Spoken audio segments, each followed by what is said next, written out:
The number one station in the streets. 94.9 The City. Hey world, it's your boy Chico Boo coming to you live right here, 94.9 The City.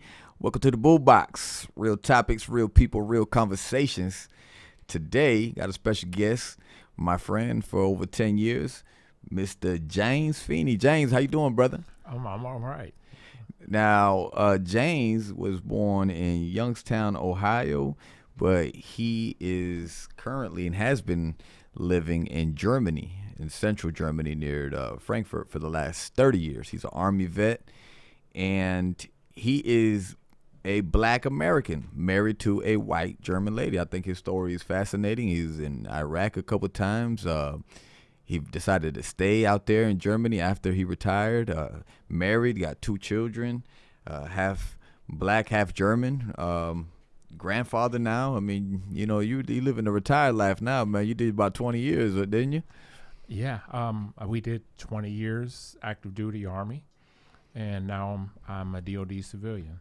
Nice. And we've been friends for the last 10 years. And it's funny, I met James coming in to my barbershop, and I cut you up. We became friends. We hit it off, and every year he comes out here to Florida, and every year he checks on me.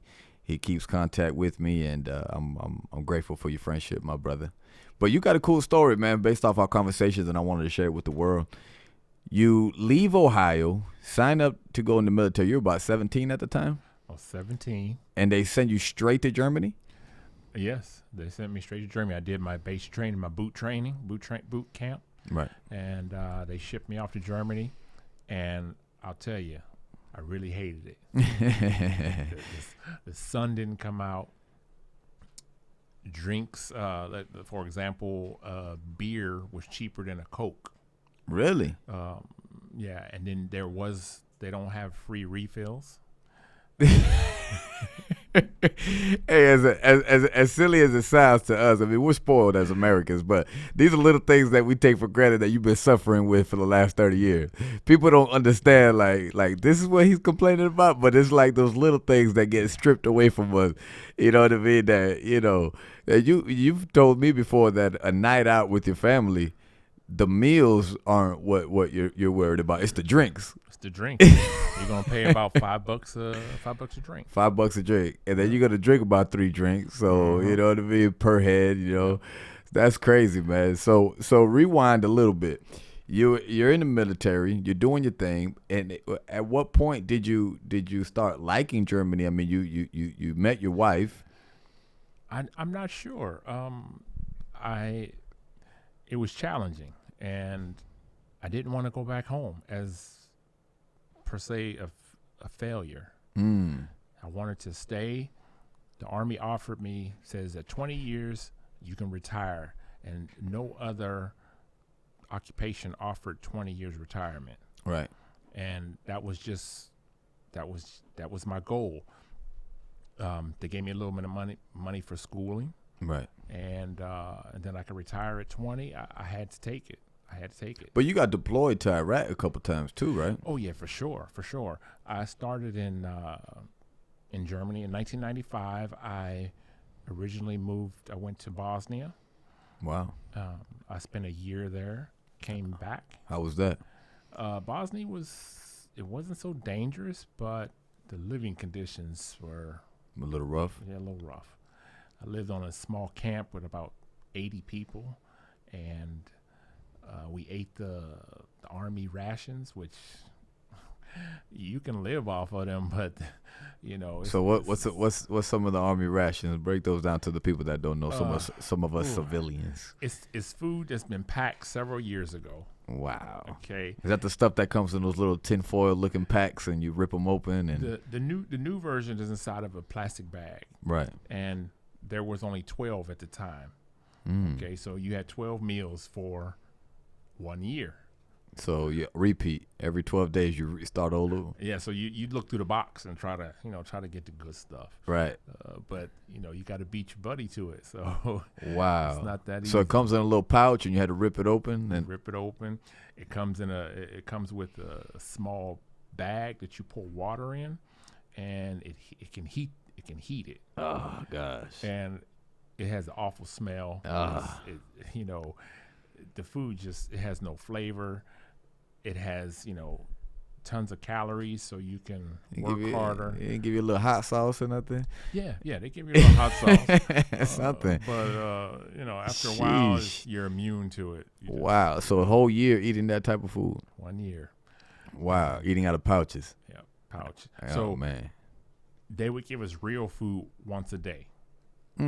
So what? Sometimes. What was that? Breakfast, lunch, or dinner? They decide. Your unit would decide. So sometimes you may have breakfast.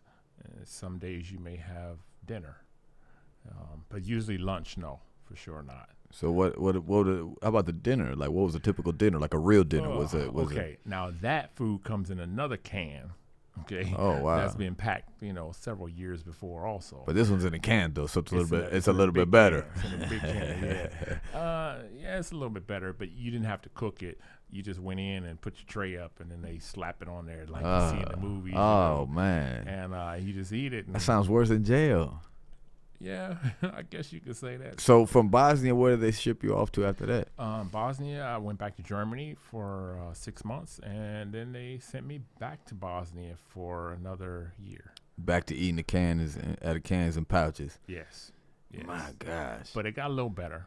The living conditions got a little better. Right. And I was stationed on a Norwegian base. And you weren't able to eat some off-base foods or anything like that? Well, when I went to the Norwegian base, they had a mess hall, and their mess hall served a lot of fish, but they had a meal 3 times a day.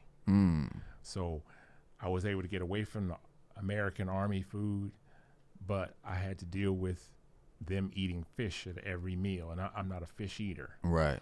And well, I would have been all right then. I love me some fish. I tell you, I stacked up on the tuna. Okay, so I ate a lot of tuna salad, tuna with on top of the salad. Right. Yeah, I made it work. So the Norwegians are known for that. They're known for fish. Wow. So Bosnia again, and then at what point did you have a breaking point and say, "Man, how much more of this can I take?" I think I had already reached that several times. A couple years in, and you're already in. So from Bosnia, where do you go? So I came back to Germany, and then I went to Albania. I was there for about 5 or 6 months. I didn't do much there. I was a communication specialist when I joined the Army. Right. And there was a lot of fighting going on, but not with the U.S. Right. So I could see it going on, but I didn't partake in it. It had nothing to do with you. No. So at what point did you meet your wife? So I met my wife. I met her on base. Nice. And I saw her. It's like, well, let's see. Let me talk to her. She's a redhead, and so that attracted me. So how was it? Like, what was the game? Did you like what game did you spit? You don't know German at that time, right? You don't. No. What saved you? I just asked for a seat. She was at the club with her girlfriends, right? And I just asked for her to have a seat, and we just started talking. So did you have a translator there with you guys? Her English was amazingly good. Okay, and when I came at this club, I won tickets to come back to the club the next week. Right. And we would get VIP seating, bottle of wine, and we would get to vote on which DJ is the best DJ of the night. So that was that set me up for a perfect date right there. Right. So I was like, okay, I got to bring my A game on that next date. Right. Because I was feeling her. Right. And it's really difficult to be in Germany when you're alone. Right.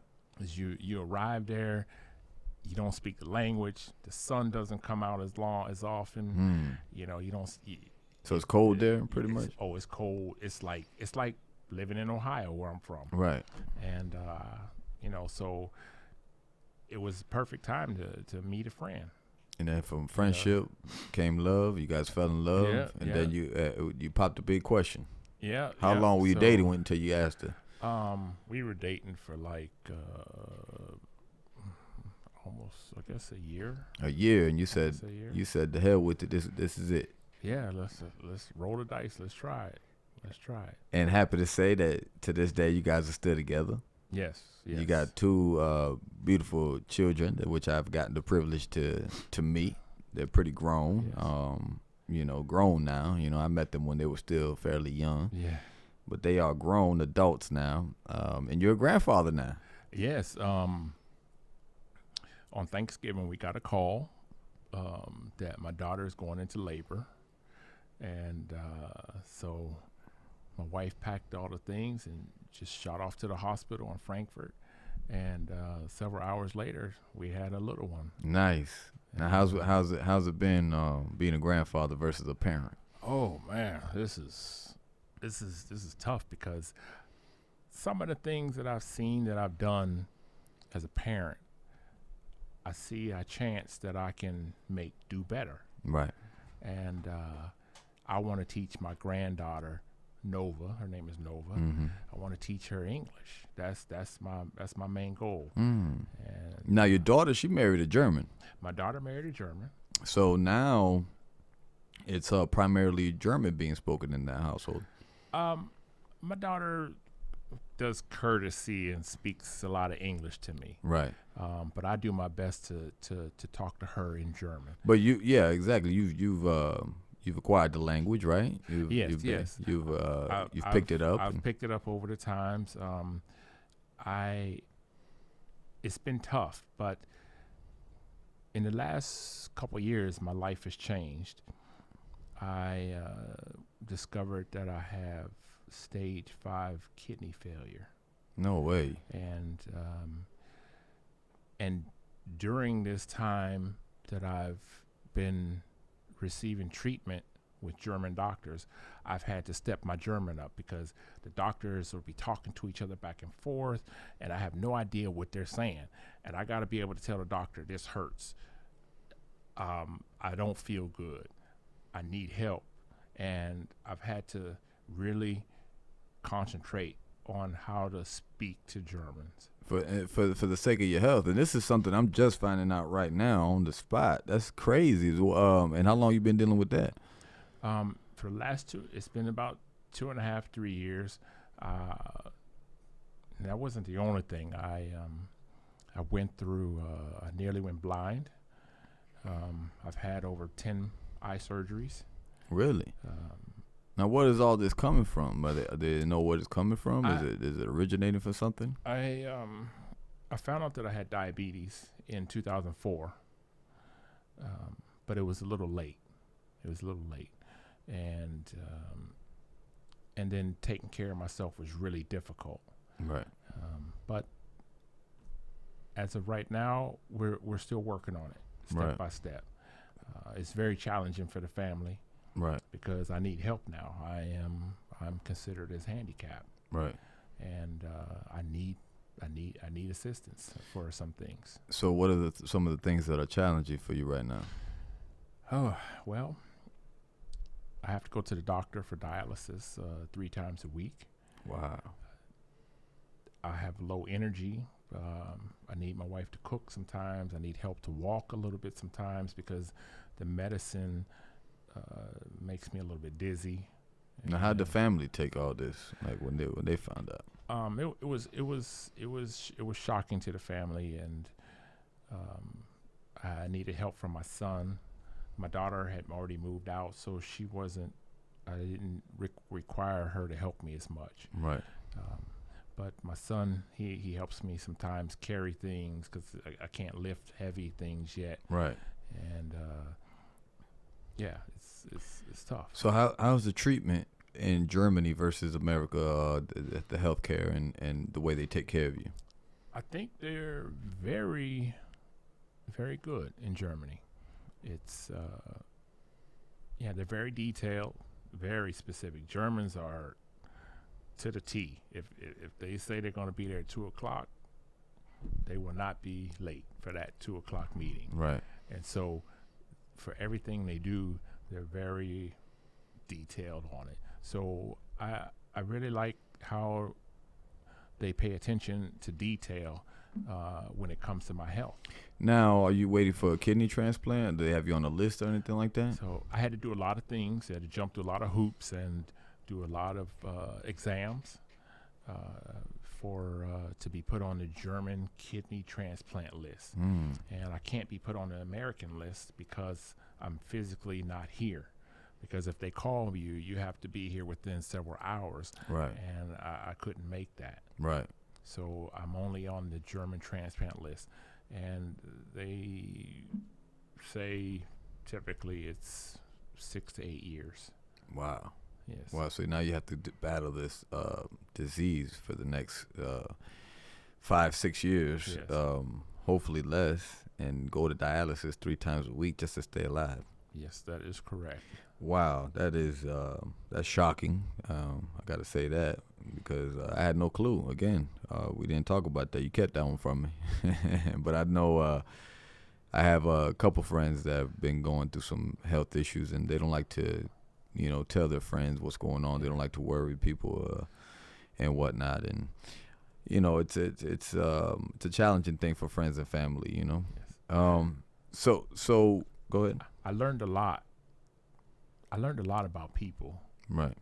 during this time here. I learned a lot about who's my real friends. Right.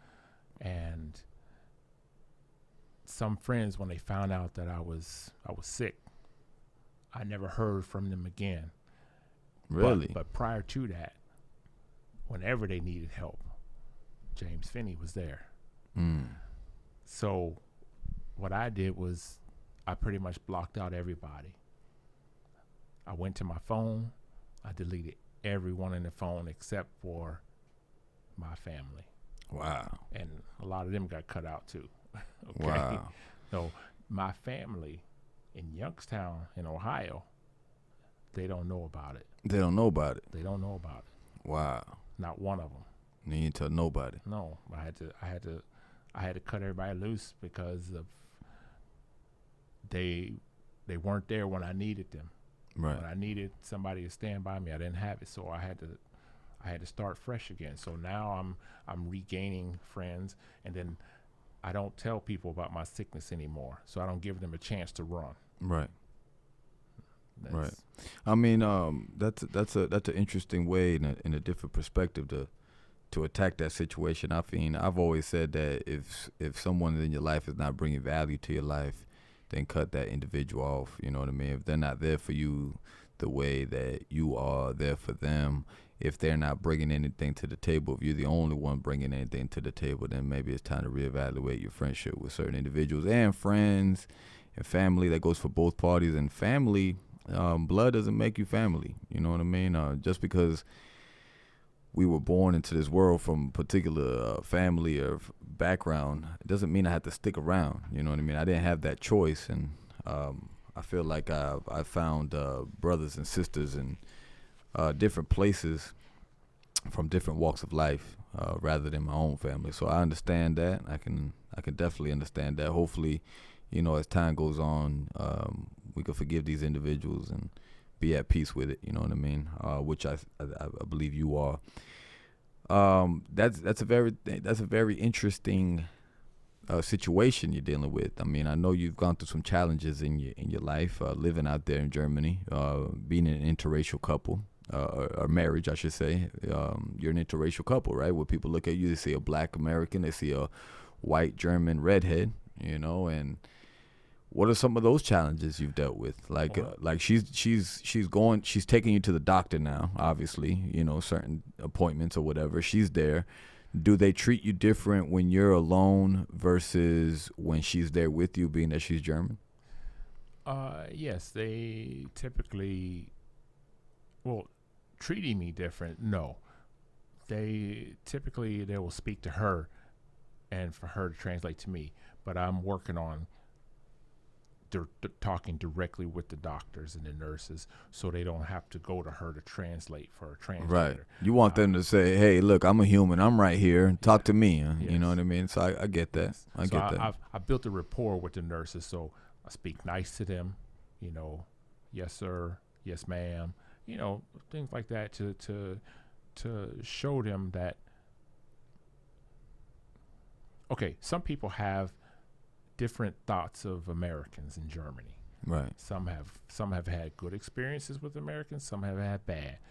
Well, my job is to make sure our experience together Is a is good one. Right. because I need them to take care of me. Right. And so I can't treat them bad and then expect them to really care for me. Right. And so that's my main thing there is to step up my German and speak it like a German speaks. Right. That's interesting. I mean, some people, like, you know, they come to America, let's say, and they never learn a lick of English, you know, and we're in America. It's like, this is the language spoken. You should always love your culture. You should always be in touch with your culture, but you should always want to expand your mind and your horizons and your language, and pick up different, you know, languages and get to know different cultures and be intact with people. I think it connects people a little bit better. You know what I mean? I think a lot of people. For sure. I think a lot of people lack that. You know, they come here and they just, I'm gonna live in America, but just learn the language. You know what I mean? That way you can move around a little bit better. You know, you can maneuver better. You get to grow. I think a lot better. You meet different people, establish relationships with people better. You know, so I think that's.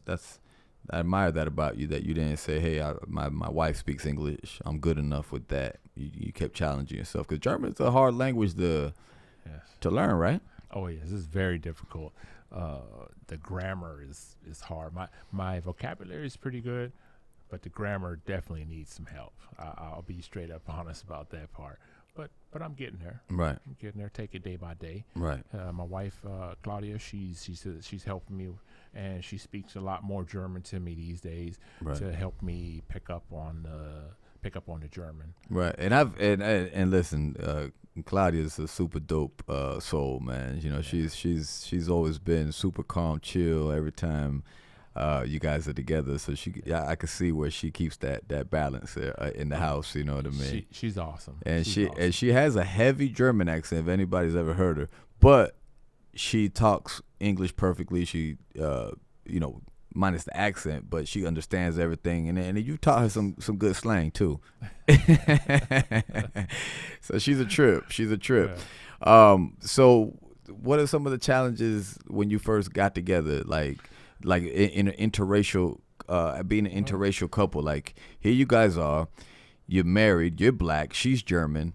Like when Thanksgiving comes around, what are you doing during Thanksgiving? Are you eating collard greens and macaroni and cheese? Like what's being eaten in the house? Like what are the kids growing up on? Are they more black? Are they more German? People want to know. We have a combination of foods. We have a combination of foods. So what I did was, since I'm in Germany, I have to be accustomed to the German customs. Like, for example, on Christmas, they celebrate Christmas for 3 days. So their Christmas is Christmas Eve, Christmas Day, the 25th, and the 26th. And what they usually do is the families spend time at home on the first day, and then the second day they'll go to the parents' house or something like that, and so on. See another part of the family. Right. And since my daughter has two families now, then she probably spends one Christmas with us, and then the other day she'll go spend Christmas with her husband's family. I see. Okay. I see. So I have to switch how I do Christmas or a lot of holidays to accommodate the German ways. All right, so now for Thanksgiving, all right, now I'm not giving up my greens. I'm not giving up the greens. Okay, so they got to be some greens being cooked out there. Yeah. So Germany, you brought collard greens to Germany. Is it safe? Is it safe to say that? I'll hook it up. I have spice them up real good. Right. Sometimes I do fresh greens. Sometimes I do canned greens. Right. So it depends on what they have on base, because you can't get them off base. Oh, you can't? You can't get them off base. That's an American thing. It's an American thing. So you got to go on base, and you got to be first in line. You How about yams? Your way in. How about yams? You do yams? They do yams. On base in Germany, they have pretty much everything. So you can do a real American traditional Thanksgiving. So, are you living on base currently that you're retired now? No, I'm living off base. But you still have built a access. house. But you still have I access still to have base. access. Okay. Still have access. But you got a government job, right? I got a You- government you, job. You retired from but- the military, but you currently have Yes. a government job. So I have a government job, which gives me access, and then I am also retired and 100% VA disabled. So I'm able to go on base, go shopping, and use all of the morale and welfare facilities, which means your gym. You know, what else is there? I can use a wood shop. I can use just different things as a retired. So the base used to be a job for you, your workplace for you. Now it's your country club for you out there in Germany. Yeah. You're retired now, so now it's a little bit different.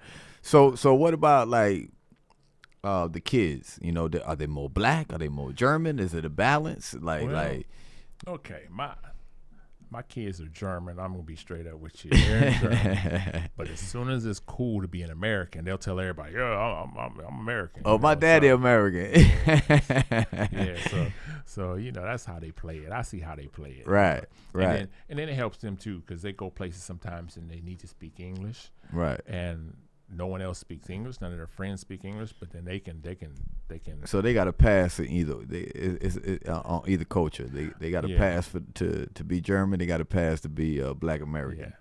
Now they experience some challenges too, since they are half black, half white. Mm-hmm. So they're light skinned, and so growing up, I'm not sure so much about my daughter, but I know my son experienced quite a few challenges where the German kids, which are white, would give him troubles. Right.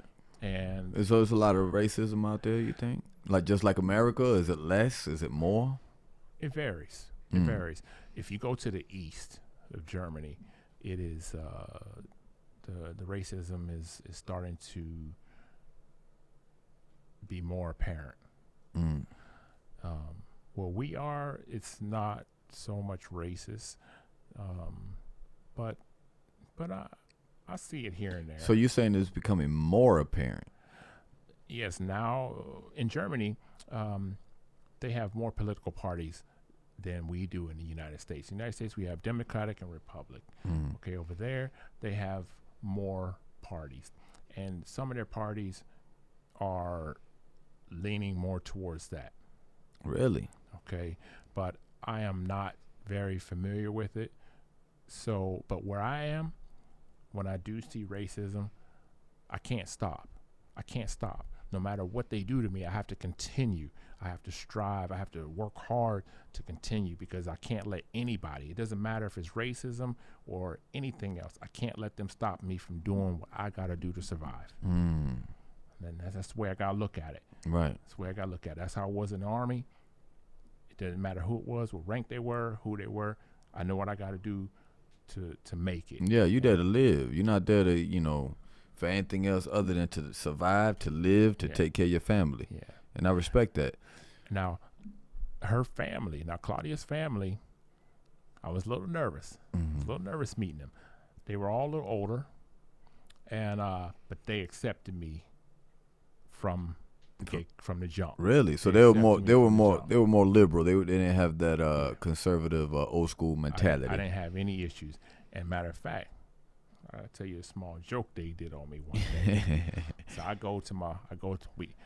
my father-in-law invites us to family dinner. They live like 2 hours away. Right. So I'm like, okay, let's go, because I want to have some of my mother-in-law's food. Right. You like that German, So, her mom's German cooking. Oh yeah, it's good. It's not just putting water in the pot and heating it up. No, she do a little something to it. I don't know. Right. All right. So I get there, and I'm in a room, and my wife and I are the youngest people in the room.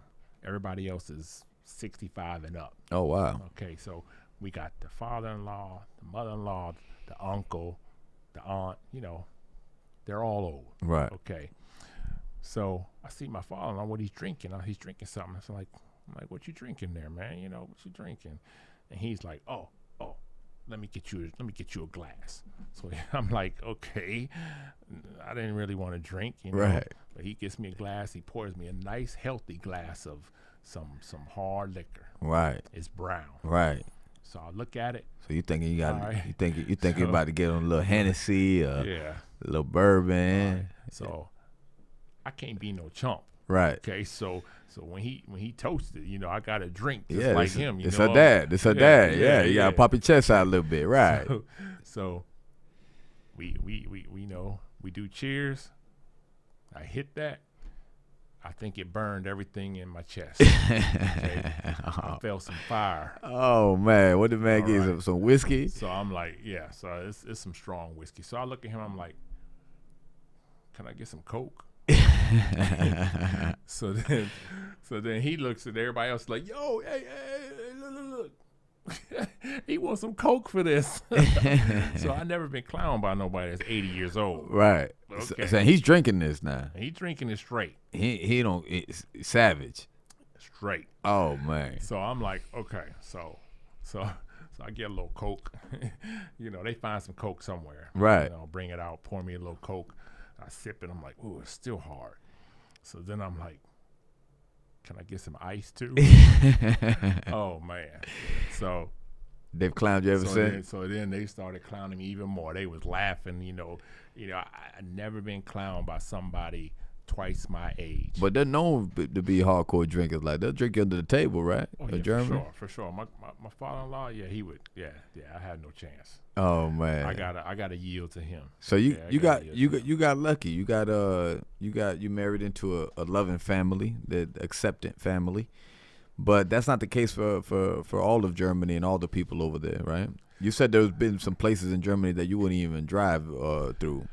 Yeah, I wouldn't go too far east. I wouldn't go too far east. I don't want to name any cities. Right. But I wouldn't go too far east. And Are there racial crimes, hate crimes going on over there, like over here in the States? People beating on people, lynching, and things like that. It picked up over the last couple of years. Really? Because of the situation with the refugees. All right. So the refugees came into Germany. What refugees? From what country? Many of the African countries, they would take a boat and just show up, and they were spread out through all of Europe. Wow. So each country took so many refugees.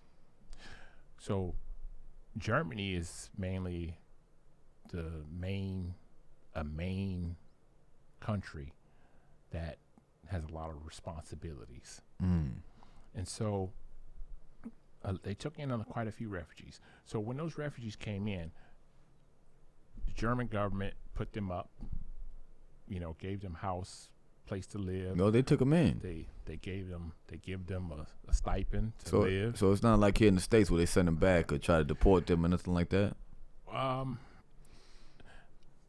They usually try to stop them at the border. But then the borders are open now. The borders are open, so it's up for several years now. So it's easier to come in.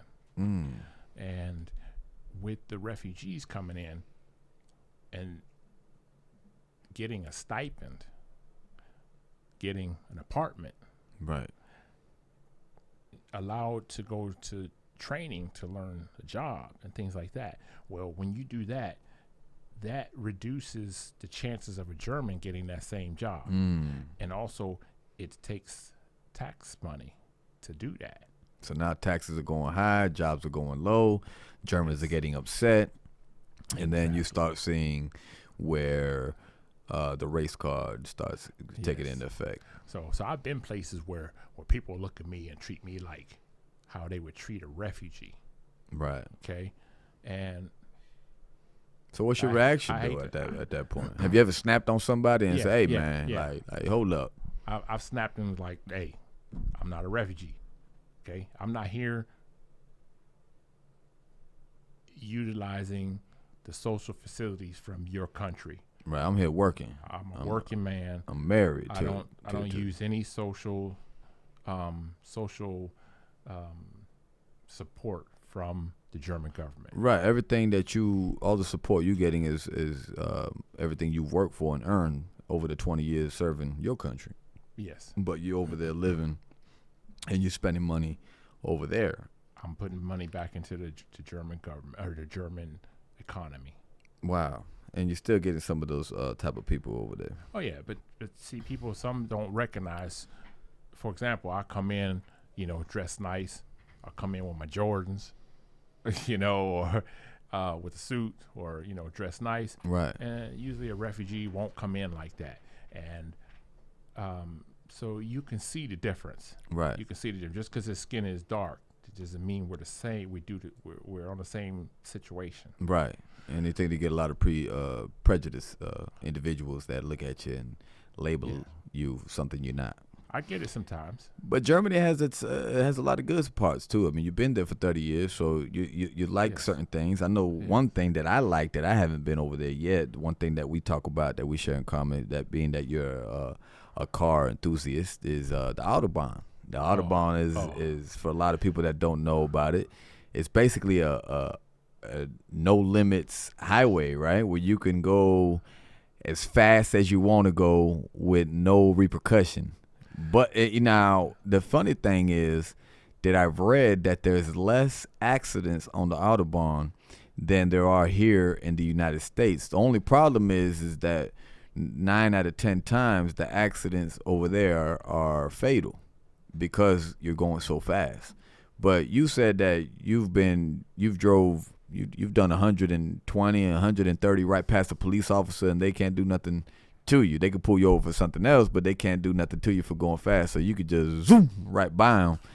I mean, that got to be fun, man. That alone would make me want to live out there because they know I'm a speed demon, and I got a lead foot, man. You know what I mean? Like I really got a lead foot, and I love to drive. So that alone, I'd be hitting that Autobahn every day. How's that? I love it. I love it. If they take the Autobahn away from me, I don't know what I'd do. And some people go out there or from all around the world just to take their sports car on the Autobahn. Am I right? Lamborghinis, Bugattis. You see all type of exotic cars out there. Ferraris. Yeah. What's some of the cars that you've seen driving down the Autobahn? Whatever you can name, I've seen it. As a car enthusiast, I've seen it all. Really? I've seen Bugatti. I've ridden in Bugatti. I've seen Lamborghini. I've driven Lamborghini, Porsche. Can you rent them for the day and take them on the Autobahn out there? Yes, you can. Really? Yep. So that's a big business over there. Yes. But they're trying to reduce the Autobahn. They're trying to put a cap on it now, where 80 is as fast as you can go. Yeah. They are these companies and people fighting that though? The neighboring countries want to lower the speed limit to reduce emissions and the noise, but particularly the emissions. So the neighboring countries, most of them are 130 kilometers or less, which is around 80, I believe, 80 or less at the maximum. But as soon as you cross over into Germany, there are speed limits. And usually the speed limits are where you're most prone to have an accident. So if it's a big curve, they're going to have a speed limit. Right. Okay. Slow down. They're just basically telling you slow down right there. And then there's other places where it's unlimited. Like when I used to drive to work to a place called Kaiserslautern, which is about an hour away. Okay. And I'd say 30% of it is limited by speed. And the other 70 is unlimited. Yeah. Oh, yes. So the noise is crazy. Like when you're driving on the Autobahn, all you hear zoom zoom. It's like Daytona 500 over there. Yeah, sometimes it's like that. Really? On the unlimited sections, it's. Have you ever been in your car and you might be doing 80, 90, and the car just flies by you where it scares you and it's kind of like, oh shit, where did that come from? All right, let me tell you. I've been on Autobahn one day and I thought I was really moving. I got my Volkswagen Jetta VR6, which is a very popular car over there. Right. Very popular. And I have it tuned a little bit to get a little more power, a little more speed out of it. So I'm on the Autobahn doing 150 miles per hour. I hope you really understand what 150 is. And this is not for a short spurt. This is for, I'm going 150 for 10 miles. Okay, that's a long way. That's a long way. You got to really concentrate. So I look up in the mirror. And I see a car flashing me, and that's a sign for get out the way. Move over to the right. Mm-hmm. All right. So I'm like, man, ain't nobody gonna catch me doing 150. I'm the man. I'm top dog today. Okay? Today is my day. I swear, after like maybe 2 seconds, he was on my left side. Really? He looked at me like. And what was he driving? He was driving a BMW. It's a special edition. It's carbon fiber, so it's extra light. And he had to have done a lot of work to the car to get it to go that fast. Really? Okay, so he passed me and looks at me like, what are you doing out here? Okay, and I'm doing 150. So that day I had to put my tail between my legs, and let him have that. Yeah, just let him go, and I had to rethink my speed. So they don't have governors on the car. Some don't, but that's real simple to remove. Now BMW, Mercedes, are those popular cars out there? Being that they're made there, they're German car, they're not as popular as they would be considered like over here, like such a luxury car. Is that like Cadillac over here, where we got Cadillac? Yeah. Cadillac is common, you know what I mean? But we see Mercedes and Beamer over here in the States, and we treat it, that's a foreign. So what would be like a luxury car over there that would be the other way around? They would look at, okay, Americans over there can purchase American cars. Right. A U.S. model car that a German can't purchase. So when they see a Charger, a Challenger. Oh, they like that. Okay, a Mustang GT 350 or 500. They like that. When they see that, the Germans their mouth starts to water. Okay? Really? And they also have more laws on how loud the car can be. In the American car, you get a little bit more leniency. Right. So a lot of the German cars are fast, but they're quiet. Okay. But when you drive up in a Mustang, that's pumping out 5, 6. Yeah. That muscle. Yeah. So that's cool. That's cool though. I mean, it's flipped around. I heard in I think in Japan that Lexuses don't even have Lexus symbols. You know what I mean? So it's cool. Like how the whole game changes from cars over there to over here, man. James, you're doing a lot over there, man. You're doing a lot of big things. You're traveling. You're over here on vacation. I know you're loving Florida. I'm sorry to hear about the kidney situation. That's never pleasant when you find out a friend has or is dealing with a situation like that. But you're always in high spirit, man. Nobody would ever be able to tell that you have diabetes, that you're going through liver failure. I mean, if somebody looked at you, you're not in bad shape, you're not overweight or anything like that, and yet you keep a smile on your face. You're always in great spirit. You're always so positive. You're always motivated to do more. You retired from the military, yet you continue to work when you don't have to. You have a fascination with cars. I know we shared that over the years, and your different projects and everything that you've done over there. You have a beautiful family, 2 kids, interracial couple. I mean, you've managed to hold it together for 30 years. That alone demands my respect, and I respect you for that. I salute you for that, because marriage alone is difficult, but being an interracial couple from 2 different countries, from 2 different cultures, raising 2 black kids that are German kids, that's amazing. And you're still out there. You plan on moving out over here and retiring? Well, we visit, as you know, we visit Cape Coral, Fort Myers frequently, as often as possible. And the community here has really embraced us. Right. And I got to say that I really like it here. We haven't had many issues here. And we've decided that upon my wife's retirement, we will move here. Nice. And I really want to see some sun every day. I got to see the beach. I feel you on that. Absolutely. And you got a good VA here locally where they could take care of you. You've been getting your treatment while you've been here, correct? I've been getting the treatment. I found a clinic here to help me out.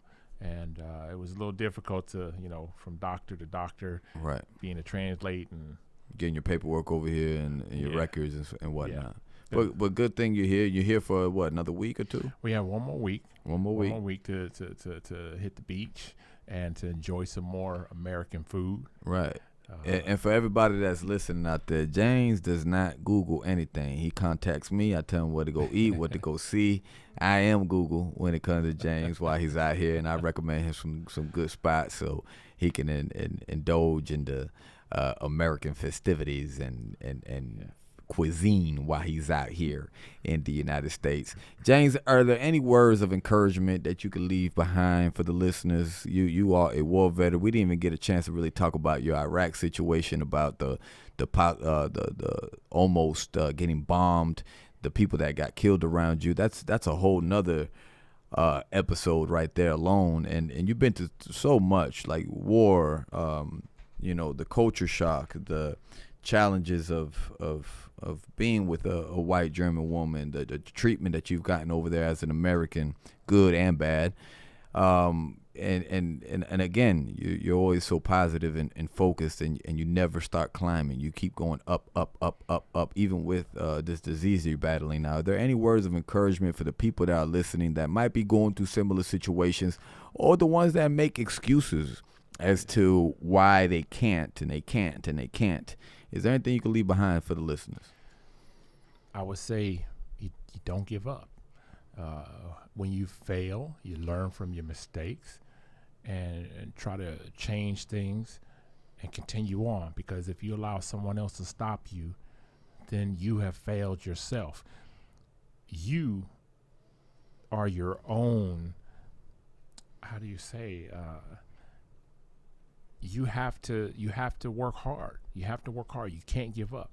And that is what motivated me to make it through the years. I couldn't go home as a failure. I had to show my family that I was the man, that I can do better.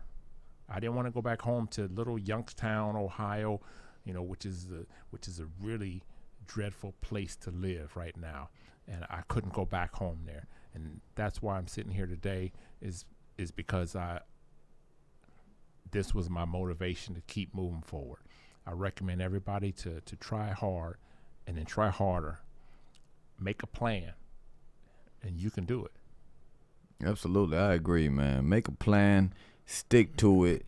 I always encourage people to make a checklist, you know what I mean? Every day or every week, make a checklist. And every day when I make a checklist, I cross those things out every day, and I get so much done when I write something down. You see, I got this little pad in front of me. I'm also old school when it comes to that, but it's something about the stroke of each letter of, it kind of like manifests it into existence, you know what I mean? Every time I write it down versus typing it into my phone and whatnot. But I always start with a list during the day, but I have lists that I've started the beginning of last year, and you know what I mean. I start crossing these things out, but you're right, making a list, sticking to it, you know what I mean, and being determined, staying focused, and motivating yourself, because sometimes we lose our own motivation and we can't get it nowhere else, and sometimes it's up to us to really push ourselves to go over the top, because sometimes we get stuck right there, like going over and we never cross, you know what I mean? And you're doing it, brother. There's a lot of people, okay, let's say you sit down and watch a movie and you watch Rocky, okay? Mm-hmm. At the end of Rocky, everybody wants to get up. They're so motivated. They want to run those stairs that Rocky does, okay? And they think they can knock out everybody. Right. They're so motivated. That's me. Okay? That's me. Every time I watch Rocky, I'm shadow boxing in my living room. Yeah. Like, dun. But everybody know you ain't got no hands. Okay. Okay. Hold up, Jay. I got a reputation, man. Hold up. Okay, so that level of motivation, everybody has it for that one short moment once they watch that Rocky. Okay, you got to be able to keep that level of motivation over an extended period of time. And that is what will make you go further. Nice. Absolutely, man. Rocky, Kobe, that he's been some of my motivation lately, man. That watching his accomplishments throughout his life and what happened to him so early, man. That's been part of mine. But yeah, you're right, man. And I replay those type of things in my head, and that keeps me going and during the day. And what would they be doing right now? And I get up earlier and I push myself harder. So props to you, man. It's always good to talk to you. It's always good to chop it up and get to know and learn some of the cultures and the things that you're dealing with out there, man. I salute you, my brother. It's great having you. Go ahead. I would also recommend everybody to support your veterans, okay? Your veterans are doing a lot, and a lot of things you don't see. It's like you see in the movies, okay? It's rough. It's really rough, and it's not only what you see in the movies with the drill sergeant. But please, support your veterans. They are what keeps you free. Yeah, support your veterans, y'all. My stepfather was a veteran. I had two uncles that served in Vietnam. One of them got blown up by a grenade, still survived. You know what I mean? That was incredible. You've been through some things, and I salute all the veterans out there. Everybody's fighting for this great country. We are free. More free than a lot of people. We live good, a lot better than other people. We are spoiled, a lot more spoiled than other people. And it's because of these veterans that are out there fighting for us on the battlefield that we're able to sit in our living rooms and enjoy our meals with our family, to watch TV while they're out there really doing that dirty work for us, that we're able to enjoy those things, man. So don't forget about the veterans. Keep those in mind, like James said. He's a vet. I salute you, brother, for that. Thank you for serving this country. And this is James FEENEY, y'all, right here on the Boombox. Real topics, real people, real conversations. We want to motivate you. We want to inspire you. We want you to look at life through or from a different perspective, from the stories that we are featured and the guests that we have on this show. This is motivation for everybody. If anything is possible, if you put your mind to it, you want to pick up a new language, there's no excuses. The only ones making excuses is yourself, maybe because of fear that you will fail, fear that you won't get it right, or fear of what people might say or think about you. But here's a man that put everything on the line at the age of 17, moved from Youngstown, Ohio, to learn a different language, to learn a different culture, to intertwine with different people, start a family, and he's not letting anything stop him. Diabetic now, diagnosed with kidney failure, and he's still going. This is Motivation 101, people. Nothing can stop you. You are unstoppable if you put your mind to it. You know what it is. The Boom, baby. 94.9 The City. I'm out.